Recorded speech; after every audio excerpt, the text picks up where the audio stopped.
a job he had gotten thanks to being the guy who came up with the most successful liqueur of all time.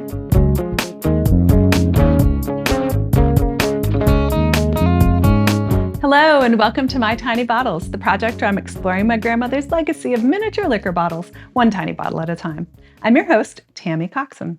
You can tell that coconut-flavored rum was the big thing during Grandma's collecting period because I have 3 different bottles of the stuff so far. I've already talked about 2 of them, Roncoco and Jonkanoo, and the unexpected tie between them. But now I get to talk about the one that came to the party last but has stuck around the longest because bottle number 71 is Malibu. How Malibu describes itself varies a lot depending on place and time. My bottle is from Canada in the early 1980s and describes it as a coconut liqueur laced with light Caribbean rum in English and in French.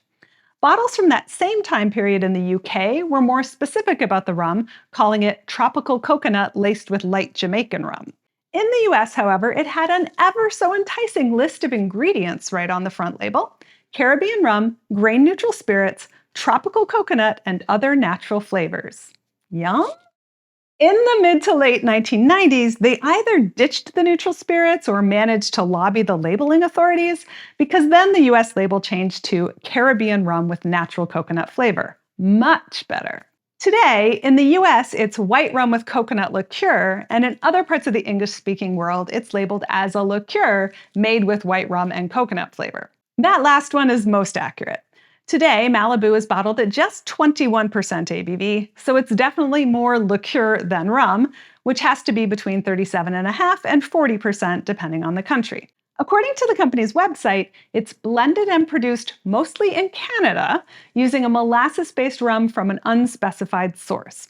That source is no longer the West Indies Rum Distillery in Barbados, but that was where it came from for many years. My Tiny Bottles rum is almost certainly from the West Indies Rum Distillery. The liqueur is a whopping 28% ABV, still not rum, but definitely more robust. The proof was really useful in figuring out the age range of this tiny bottle, because while it started at 28%, in 1987 the proof dropped to 24%.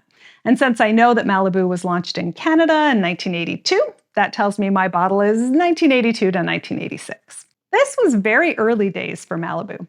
As I mentioned in my episode about bottle 63, Jonkanoo, Malibu was a bit of a late entry to the coconut liqueur game.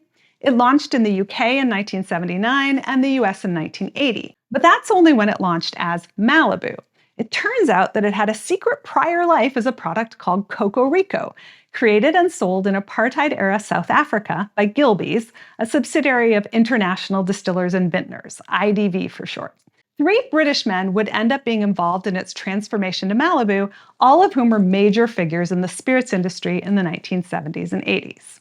Peter Fleck was the one who came up with the coconut rum liqueur in the first place and got the idea to sell it in white bottles with the iconic palm tree logo. He couldn't buy white bottles though, so the company hired a guy to spray paint them. In 1978, James Espy took a business trip to South Africa and immediately saw the potential of the product.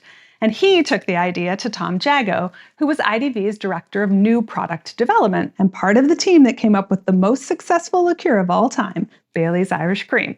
They all loved Coco Rico, but knew that the market would not accept a South African brand while Nelson Mandela sat in jail and apartheid reigned.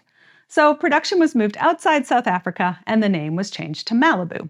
And that's how Tom Jago would go on to have his second hit liqueur, as Malibu would go on to trail only Bailey's in sales.